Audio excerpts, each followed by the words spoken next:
বইয়ের সেলোয়ার কামিজ পরেও রক্ষা পেলেন না গোপালগঞ্জের আওয়ামী লীগ নেতা। আটক হলেন সেনাবাহিনীর হাতে। এ বিষয়ে বিস্তারিত জানতে পুরো ভিডিওটি দেখে সঙ্গেই থাকুন। কোটা সংস্কার আন্দোলনকে কেন্দ্র করে গত 5ই আগস্ট দেশ ছেড়ে পালিয়ে যান দেশের প্রধানমন্ত্রী শেখ হাসিনা।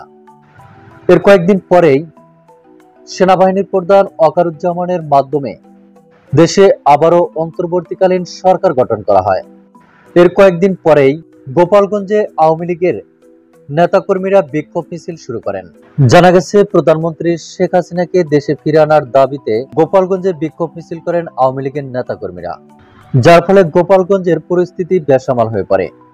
আর পরিস্থিতি নিয়ন্ত্রণে আনার জন্য সেনাবাহিনীর দায়িত্ব নিতে গেলে সেনাবাহিনীর গাড়িতে ভাঙচুর এবং অগ্নিসংযোগ করেন আওয়ামী লীগের নেতাকর্মীরা। শুধু তাই নয়, বিভিন্ন সংবাদ মাধ্যমের বরাত থেকে জানা যায় বেশ কয়েকজন সেনা সদস্য আহত হয়েছেন। এতে ক্ষিপ্ত হয়ে গোপালগঞ্জের আওয়ামী লীগ নেতাকর্মীদের আটক করছেন সেনাবাহিনী। আর তাই নিজেকে রক্ষা করার জন্য এর মধ্যে আওয়ামী লীগের সভাপতি রোকন বিশ্বাস স্ত্রীর সেলোয়ার কামিজ পরে পালানোর চেষ্টা করলেও তিনি ব্যর্থ হন এবং সেনাবাহিনীর হাতে আটক হন।